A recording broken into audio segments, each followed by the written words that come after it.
बिस्मिल्लाहिर्रहमानिर्रहीम। मेरा नाम प्रोफेसर नियाज़ अहमद है। आज हम जो टॉपिक पढ़ने जा रहे हैं वो है एसी थ्रू अ रजिस्टर। जैसा कि मैंने प्रीवियस लेक्चर में बताया था कि हम एसी थ्रू रजिस्टर, कैपेसिटर और इंडक्टर बारी बारी पढ़ेंगे और कुछ हेडिंग्स हम बना लेंगे कि जिनके अंडर हम चीज़ों को आसानी से समझ लेंगे और इनका कंपैरिजन भी हम कर पाएंगे। तो ये हेडिंग्स मैंने कुछ बनाई हुई है। सबसे पहले हमारे पास आता है सर्किट। तो साथ साथ हेडिंग्स डिस्कस करते जाएंगे और साथ साथ उसमें क्या आपने मेंशन करना है, क्या लिखना है, उसको देखते जाएंगे। तो इसका सर्किट क्या है, जो कि एसी थ्रू अ रजिस्टर है।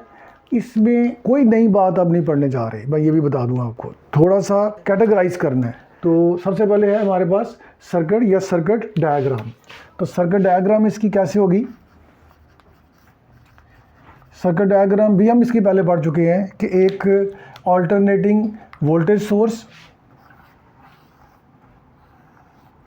और इसको आपने कनेक्ट करना है एक रजिस्टर के साथ। तो ये बड़ा सिंपल सा एक सर्किट इसका हमारे सामने आ जाता है। ये इसका सर्किट है, ये रजिस्टर है और यहाँ पर आप इसको वोल्टेज अप्लाई करते हैं और इसके अंदर जो है आपको पता है कि ये चूँकि ऑल्टरनेटिंग वोल्टेज सोर्स है तो आपको पता है कि टाइम के साथ ये ऑल्टरनेट करता है।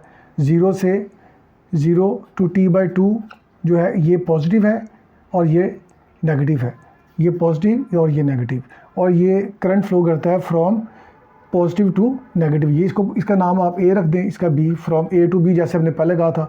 अच्छा, उसके बाद टाइम चेंज होता है और टाइम साइकिल जो है वो सेकेंड हाफ जो है वो है t/2 टू टाइम t।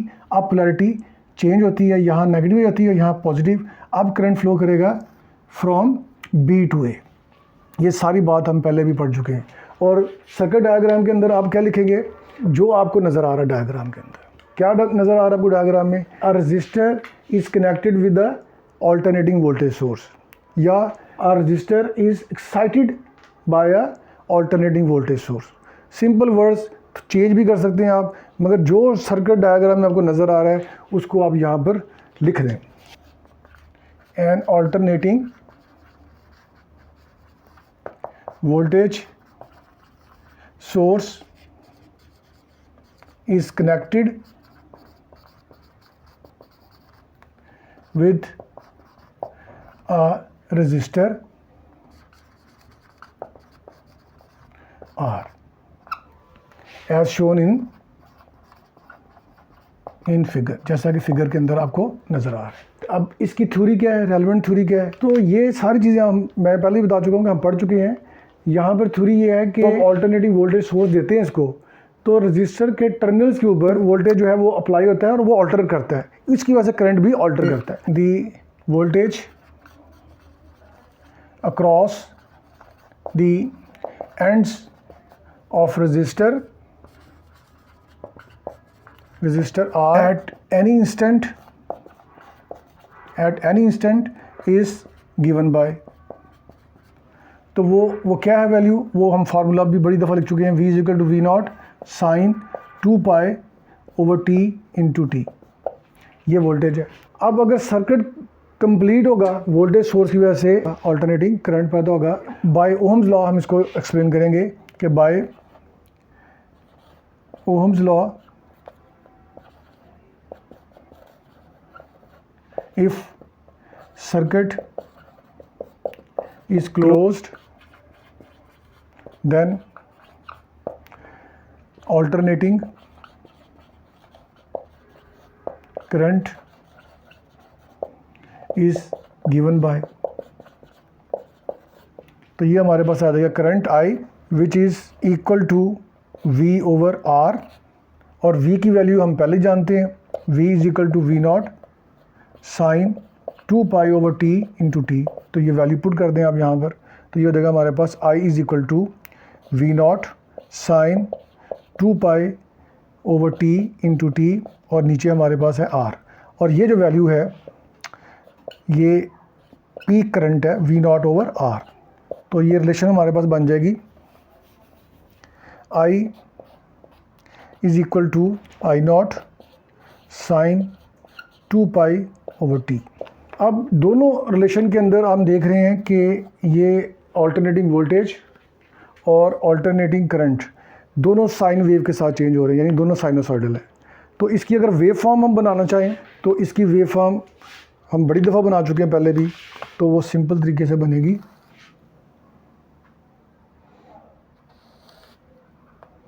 ये हमारे पास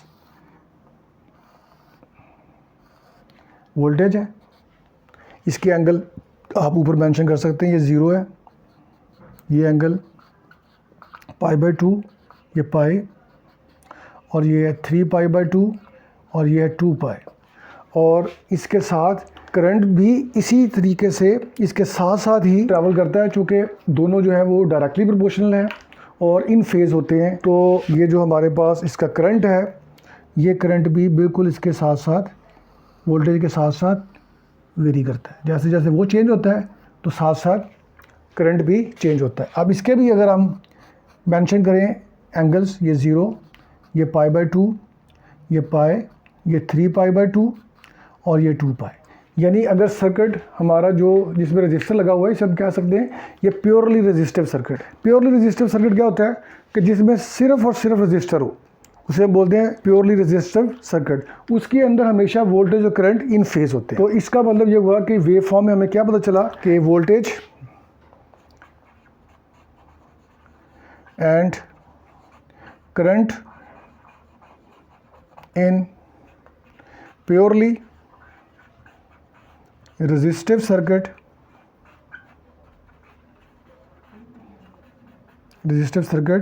are in phase, जैसा कि हमने डायग्राम के अंदर मेंशन कर दिया है। अब इसको आसानी के लिए हम वेक्टर फॉर्म के अंदर भी शो कर सकते हैं। तो इसकी वेक्टर फॉर्म में देखें तो हमें पता है कि दोनों वोल्टेज और करंट जो है वो क्या है, इन फेज है, यानी इन दोनों के दरमियान एंगल का फ़र्क नहीं है, फेज डिफरेंस नहीं है। अब वेक्टर फॉर्म में हम इसको कैसे शो करेंगे? हम दो पैरेलल वेक्टर की सूरत में इसको शो करेंगे। तो हम एक बनाएंगे इसके अंदर वेक्टर, ये है हमारे पास वोल्टेज, और दूसरा वेक्टर हम मेंशन करेंगे उसी कलर से कि ये हमारे पास है बिल्कुल पैरेलल इसके करंट। और ये दोनों जो है voltage and current are in phase. तो एसी थ्रू रजिस्टर में करंट और वोल्टेज क्या होते हैं, इन फेज होते हैं। ठीक है जी। और अब आ जाते हैं रजिस्टर के ऊपर कि रेजिस्टेंस क्या है। देखिए रेजिस्टेंस हम कहते हैं, ये भी हम पहले पढ़ चुके हैं चैप्टर नंबर 13 में, बड़ी डिटेल से हमने पढ़ा इसको कि करंट के रास्ते में जो रुकावट है, जो कोई भी रेजिस्टर पेश कर रही है या कोई कंडक्टर पेश कर रहा है या कोई भी मटेरियल दे रहा है उसको, तो उसे हम बोलते हैं ये क्या है, ये रेजिस्टेंस है। तो इसको लिख लेते हैं हम, opposition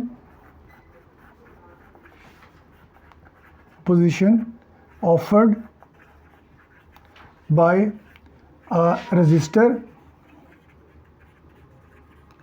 R to flow current is called resistance. It is given by Ohm's law. तो अब फार्मूला क्या बनेगा हमारे पास ओहम लॉ के मुताबिक, R = V/I। और इसका SI यूनिट क्या होगा, तो आप इस चीज़ से भी वाकिफ़ हैं कि SI unit of resistance is ohm. यहाँ पर ओ आपने स्मॉल लिखना है क्योंकि यूनिट का नाम है, और इसका सिंबल बना दें आप कि ये है इसका यूनिट रेजिस्टेंस। रेजिस्टेंस को भी डिफ़ाइन करना चाहें तो आप कर सकते हैं कि 1 ओम रेजिस्टेंस कब होगी, अगर वोल्टेज जो अप्लाई कर रहे हैं वो 1 वोल्ट हो और जो करंट पास कर रहा है उसके अंदर से वो 1 एम्पेयर है, तो जो रेजिस्टेंस ऑफ़र हो रही है उस सर्किट के अंदर वो कितनी होगी, वो होगी 1 ओम। अच्छा, उसके बाद है पावर डिसिपेशन या पावर डिलीवर्ड। तो रेजिस्टिव सर्किट में जितनी भी पावर आप देते हैं, हमने पहले भी पढ़ा हुआ है इसके बारे में, तो उतनी ही पावर आगे खर्च हो जाती है। और फार्मूले हमने पावर्स के पढ़े हुए थे पहले, वही सेम है, मगर जो बाकी चीज़ें हैं जो हम पढ़ेंगे वहाँ पर पावर, उसमें थोड़ी सी चेंजेस हैं। यानी कैपेसिटर और इंडक्टर के अंदर ये सूरत हाल नहीं है इतनी सिंपल, उसमें पावर के फार्मूले भी चेंज हो गए, मगर वो अभी नहीं, वो आगे जाके मैं आपको एक्सप्लेन करूँगा। अभी बस याद रखें कि ये जो फार्मूले आपने पढ़े हुए थे चैप्टर नंबर 13 में कि बेसिक फार्मूला इसका P is equal to V into I, और इसमें अगर हम एक वैल्यू पुट कर दें तो हमारे पास दूसरा फार्मूला जाता है I स्क्वेयर R, और तीसरा फार्मूला हमारे पास आ जाएगा V स्क्वेयर ओवर R। तो ये 3 फार्मूले हमारे पास हैं जो चैप्टर नंबर 13 में हमने पढ़े थे, और ये होल्ड करते हैं, वैलिड है for a purely resistive circuit. ये बात ज़हन में रखें।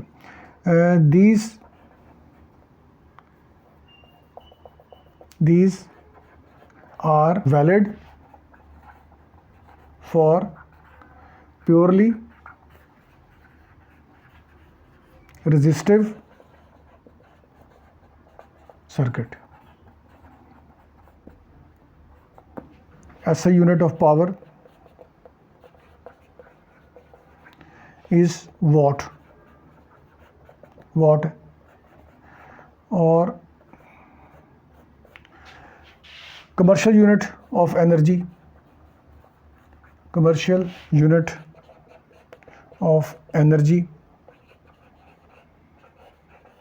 और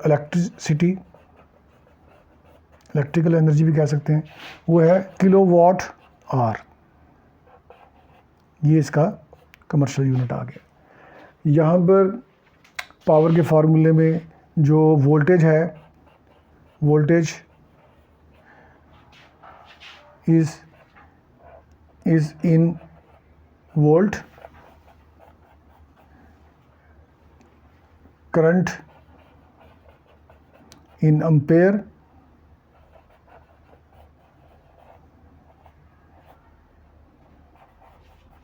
resistance in ओम। तो ये हमारा टॉपिक है आज का, जिसमें हमने कुछ हेडिंग्स बनाई हैं और हमने समझा है कि AC थ्रू रजिस्टर क्या है। तो बहुत शुक्रिया आपका।